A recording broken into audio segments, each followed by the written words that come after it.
समझो समझो समझो समझो समझो समझो समझो समझो। अरे क्या समझो? सीबीएसई क्लास 10 मैथमेटिक्स के chapter number 9 some applications of trigonometry की एक्सरसाइज 9.1 के क्वेश्चन नंबर 8 को समझो। Hello everyone, my name is Shivika and I am studying in class 10th। आज के इस वीडियो में हम एक्सरसाइज 9.1 के सवाल नंबर 8 को सॉल्व करेंगे। तो चलिए शुरू करते हैं। यहाँ पे हमारे पास क्वेश्चन नंबर 8 क्या गिवन है। A statue 1.6 meter tall stands on the top of a pedestal. From a point on the ground, the angle of elevation of the top of the statue is 60 degree, and from the same point, the angle of elevation of the top of the pedestal is 45 degree. Find the height of the pedestal. अब आपको ये सवाल समझ के इतना तो आ गया भाई, पहले भी ऐसे सवाल हम करके आ चुके हैं। तो कुछ तो एंगल दिए गए हैं, एंगल ऑफ एलिवेशन, हाइट पता करनी है एक चीज की, लेकिन वो चीज क्या होती है, बोले किसकी? Height of pedestal. तो ये पेडेस्टल क्या होता है, सबसे पहले हम इसे समझते हैं। तो माय डियर फ्रेंड्स, पेडेस्टल होता है ये, बोले जी ये, हाँ, जिसके ऊपर ये स्टैचू आपको रखा हुआ दिख रहा है, इसके नीचे वाला जो ये हिस्सा है जिस पे ये रखा हुआ है, यही कहलाता है पेडेस्टल। और ये आपने कई चौक चौराहों पर देखा होगा, अमूमन ऐसा देखने को मिल जाता है। जो स्टैचू होता है वो ज़्यादातर ऐसे पेडेस्टल्स के ऊपर ही रखे जाते हैं। तो जो नीचे का हिस्सा है जिस पे स्टैचू रखा गया है, दैट इज द पेडेस्टल। अब सवाल में हमें क्या कहा गया है? सवाल में हमें इस ही पेडेस्टल की हाइट पता करनी है, और उसे पता करने के लिए आपको बिल्डिंग की हाइट, सॉरी स्टैचू की हाइट यहाँ पे गिवन है। क्या है स्टैचू की हाइट? That is 1.6 metre. ठीक है, ये आपको गिवन है। अब आपको ये पता करना है, बाकी और भी चीजें दी गई हैं तो उनके हिसाब से अब वो फिगर बनाते हैं। ये पूरी ड्राइंग तो करेंगे नहीं, वरना हमारा सवाल ऐसे ही रह जाएगा, ड्राइंग के नंबर मिलने वाले नहीं हमें। सो यहाँ पे जैसी फिगर हमें चाहिए समझने के लिए इस सवाल को, वो ड्रॉ कर लेते हैं, और वो आपको भी ड्रॉ करनी है। क्योंकि अब तक का आपको ये समझ में आ गया होगा कि भाई एक्सरसाइज 9.1 जो है उसके अंदर सवालों का आंसर तो निकल आएगा, थीटा वीटा याद कर लेंगे, किस कौन से की डिग्री के क्या वैल्यू आने वाली है ये याद कर लेंगे, ट्रिग्नोमेट्री टेबल। बट उससे ज़्यादा ज़रूरी है सवाल को समझकर उसे फिगर पे ढालना, तभी आंसर चुटकियों में आ सकता है। तो चलो सबसे पहले से इसका फिगर बना लेते हैं। हमें क्या गिवन है कि एक स्टैचू है 1.6 मीटर का, किसके ऊपर है? पेडेस्टल के ऊपर है। यानी यहाँ पे मैं आपके लिए बना देती हूँ, ये आपका स्टैचू है, ओके, ये खड़ा है एक पेडेस्टल के ऊपर, ये आपका पेडेस्टल मान लीजिए, ओके। आप कहोगे चलिए ठीक है, इसको नाम भी दे देते हैं हम। अपना जो पेडेस्टल है वो CB है, और जो स्टैचू है उसका नाम रख देते हैं DB। ठीक है, नामकरण भी हो गया। कहोगे चलिए आगे बढ़ते हैं ना। और क्या गिवन है? स्टैचू जो है भैया वो 1.6 मीटर लंबा है, यानी इसकी तो जो हाइट है वो आपको गिवन है 1.6 metre. From a point on the ground, अब वापस से ग्राउंड पे कोई तो पॉइंट बनाओ। तो यहाँ से हम ले लेते हैं, यहाँ पे कोई तो पॉइंट है, यहाँ से जो एंगल ऑफ एलिवेशन बन रहा है टॉप ऑफ स्टैचू, ये चीजें ध्यान देने की है। स्टैचू के टॉप पे जो एंगल ऑफ एलिवेशन है, यानी ये है आपका स्टैचू का टॉप, यहां से आप देख रहे हो तो ये बन गया आपका एंगल ऑफ एलिवेशन स्टैचू के टॉप के ऊपर। कितने डिग्री का बना है? 60 डिग्री का बना है। तो इस पॉइंट को नाम दे देते हैं A, ठीक है। और यहाँ पे आपका एंगल बन गया 60 डिग्री का। आगे बढ़ते हैं। And from the same point, अब पॉइंट नहीं बदलना है कि दूसरा पॉइंट ले लिया ग्राउंड पे, उसी पॉइंट से पेडेस्टल के टॉप पे जो एंगल बन रहा है वो 45 डिग्री का। आपको पेडेस्टल का टॉप कहाँ से आया? ये आपने देखा ना, यहाँ तक आपकी बिल्डिंग थी जिस पे खड़ी है, CB आपका पेडेस्टल है, तो ये इस पेडेस्टल का टॉप है जहाँ से अब बिल्डिंग को रख दिया गया है। So that is the top of pedestal. ये पेडेस्टल का टॉप हो गया। सेम इसी पॉइंट से यहाँ पे भी एंगल ऑफ एलिवेशन बन रहा है, कितने डिग्री का? 45 डिग्री का। सो माय डियर फ्रेंड्स, ये जो छुटकू सा ट्राइंगल है इसका एंगल हो जाएगा आपका 45 डिग्री, और ये जो पूरा बड़ा सा था जिसके अंदर आप top of the building, sorry statue देख रहे थे, दैट इज 60 डिग्री। आप कहोगे ओके ये सारी चीजें हमें गिवन है। यस, ये सारी चीजें आपको गिवन है। अब आप कहोगे पता क्या करना है? अभी बताया था ना, हाइट ऑफ पेडेस्टल। ये जो C से लेके B है, हमें ये पता करना है कि पेडेस्टल की हाइट कितनी होगी। अब आपके दिमाग की घंटी चले, कहोगे ओहो हो बहुत आसान है, अब तक हमें पता चल चुका है कि क्या हमें दिया गया है और क्या हमें जानना है, क्या पता करना है। सो हमें यहाँ पे पता करना है परपेंडिकुलर, और बेस हाइपोटेनस कुछ हमें नहीं दिया गया है। यही तो यहाँ पे दिक्कत है कि सीधा सीधा नहीं निकाल सकते। बोले तो क्या किया जाएगा? सो देखो आपको एक चीज दी गई है कि बोले क्या दिया है, यहाँ पे 2 ट्राइंगल है। बोले जी बिल्कुल 2 ट्राइंगल्स हैं। तो माना छोटे वाले ट्राइंगल का परपेंडिकुलर नहीं है, लेकिन इस पूरे को माना हम देखें B से लेके D तक, तो आधा हिस्सा आपके पास है 1.6 है, अब ये इतना सा गायब है और वही हमें पता करना है। आप कहोगे तो क्या किया जाए? सो देखो, अगर आप सीधा इस बड़े वाले ट्राइंगल पे भी कूद पड़ोगे तो भी आपको बेस की जरूरत तो लगेगी।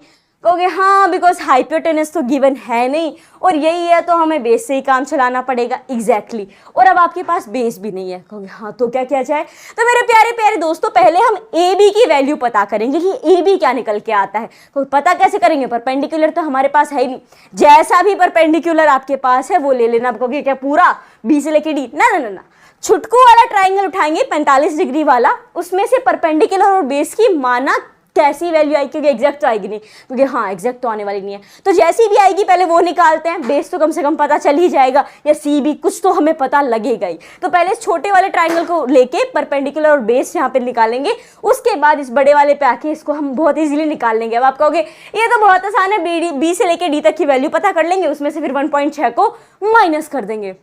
आइडिया तो अच्छा है, लेकिन क्या पता इन दोनों को निकालते निकालते, ये जो छुटकू वाला ट्राइंगल है इसका आंसर निकालते निकालते कुछ ऐसी चीज हमारे हाथ लग जाए कि माइनस करने की लोड ही ना पड़े। तो चलो सबसे पहले हम इस छुटकू ट्राइंगल पे आ जाते हैं। यहाँ पे मैं लिख रही हूँ इन ट्राइंगल ए बी सी, ठीक है, ये आपका ट्राइंगल कौन सा है?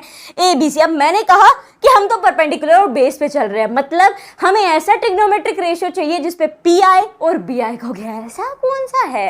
सो माय डियर फ्रेंड्स, अब तक तो आपको याद हो गई होगी ट्रिग्नोमेट्री की जो रेशियो याद करने की ट्रिक थी। बोले क्या थी? पप्पू बोला पापा हरी हरी बोलो, सोना चांदी तोलो। पप्पू बोला पापा हरी हरी बोलो, सोना चांदी तोलो। राइट, ये थी पी एच नहीं चाहिए, बी एच नहीं चाहिए, यही चाहिए तो सिर्फ पी और बी जो कि टी में आते हैं। टी क्या है हमारा? टेन थीटा हो जाता है यहाँ पे, सो टेन थीटा यहाँ यूज करेंगे। अब वापस से दिमाग की घंटी बजेगी। बोले क्या हुआ?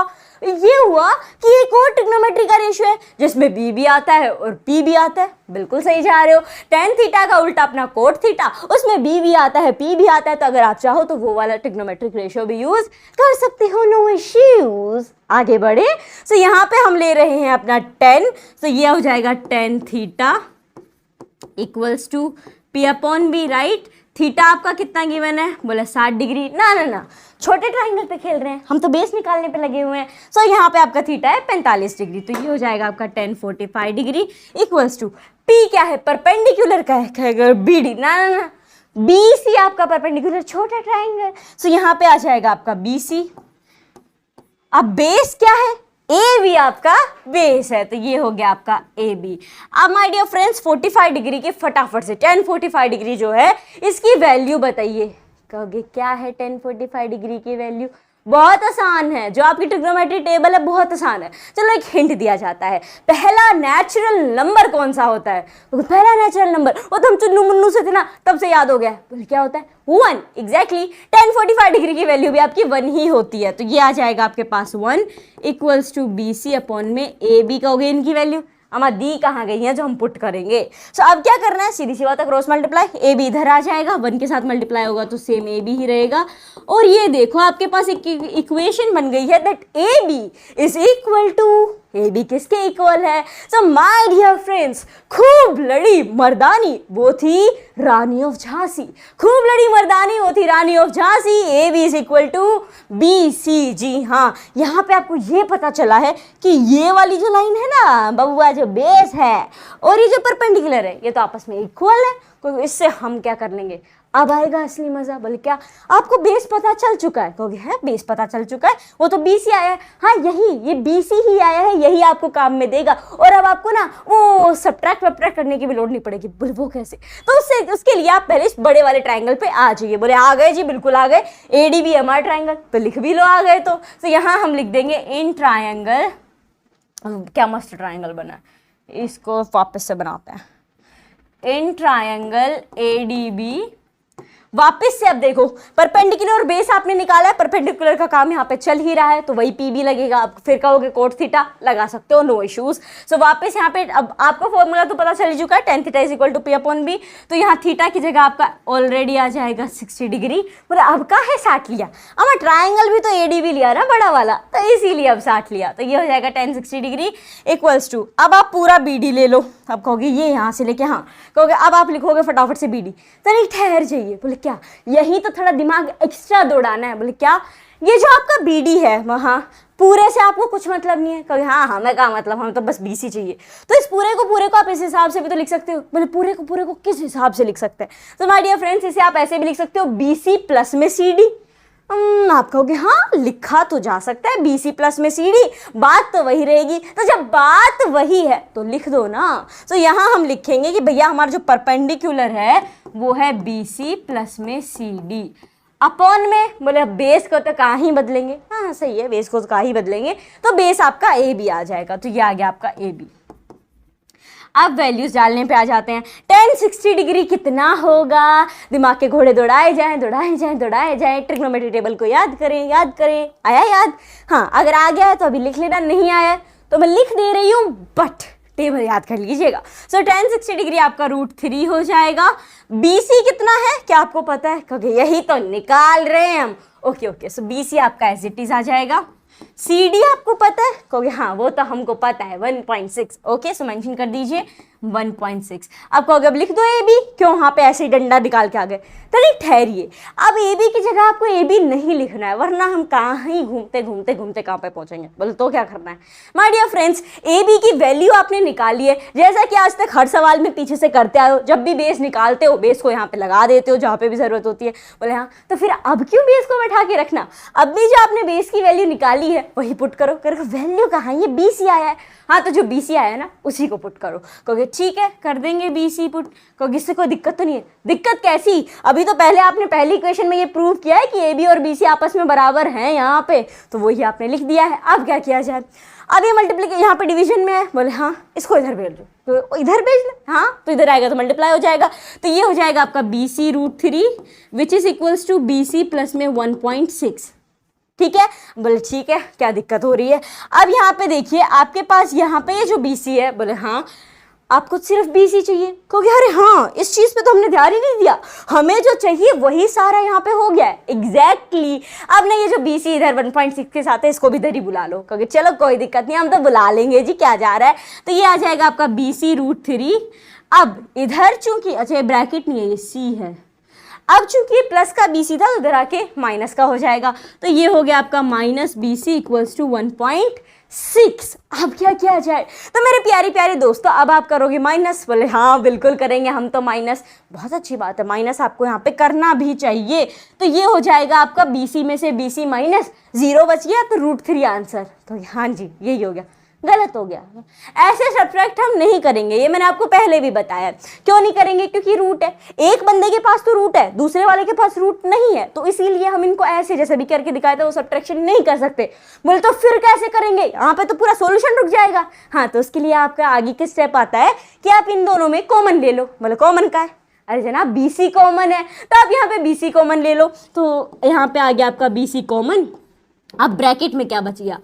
इस √3 के पास से BC आ गया कॉमन में, तो ब्रैकेट में बचेगा सिर्फ और सिर्फ √3, तो ये √3 आ गया। सिमिलरली यहाँ से जो BC था वो भी उठ के इधर कॉमन में आ गया। बोले जी जनाब तो वहाँ बच गया सिर्फ 1, तो यहाँ आ जाएगा आपका √3 minus 1 which is equals to 1.6। अब कहोगे हाँ अब थोड़ा ठीक लग रहा है यहाँ पे, लेकिन अब आगे क्या किया जाए? BC की तो एग्जैक्ट वैल्यू आई नहीं है।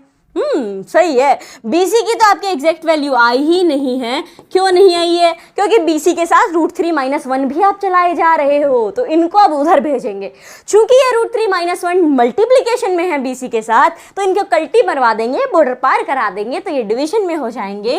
तो ये हो जाएगा आपका 1.6 अपॉन में √3 माइनस 1। अब आप कहोगे क्या यही एग्जैक्ट वैल्यू है?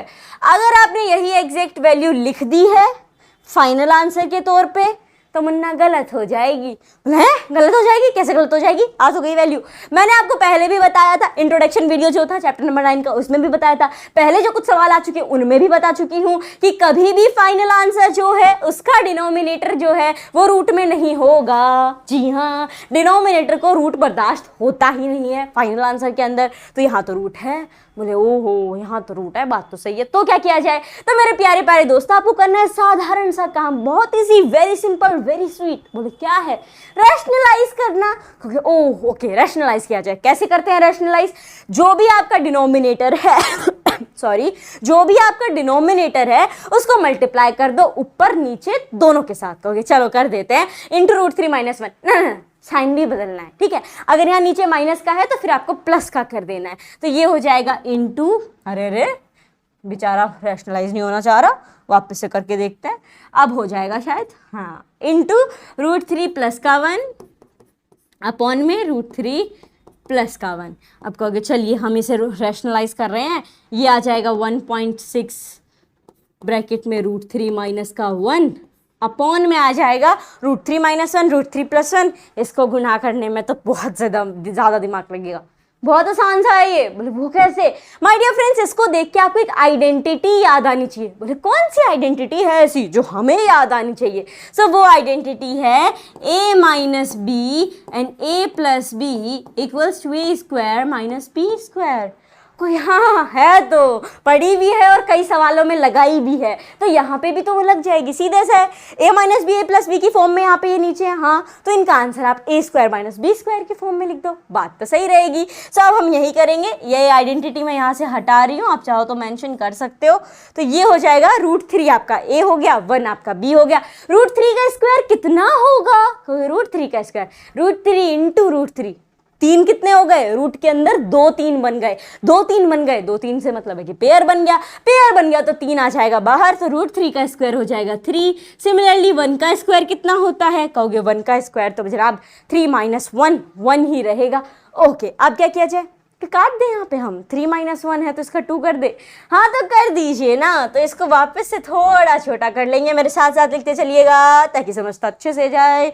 यहाँ पे अब देखो, अच्छा ये बी सी इक्वल टू में चल रहा है, ये मत भूल जाना, बी सी इक्वल्स टू 1.6 और कुछ 1.6 को 16 भी लिख के मत बैठ जाना, पॉइंट को भी याद रखना। तो ये आ जाएगा अपॉन में 3 में से गया 1 तो ये आ गया 2। अब क्या किया जाए? अब काटा पीटी की जाए। कहोगे हाँ ठीक है काट देते हैं, 2 1 से 2 2 8 से 16, वही तो मैंने अभी कहा। 1.6 को 16 मत समझना, 1.6 है। तो अब देखो ये कैसे कटेगा, 1.6 को जब 2 से निकालोगे तो पहले तो 0 लग जाएगा आपका। ओके हाँ ठीक है, सो 2 1 जा 2, 0 लग गया पॉइंट, फिर ये 1 उधर चला गया, देन 2 8 जा 16 आपका आ जाएगा, तो ये हो गया 0.8। अब क्या लिखा जाए? तो ये हो जाएगा B C equals to 0.8 bracket में।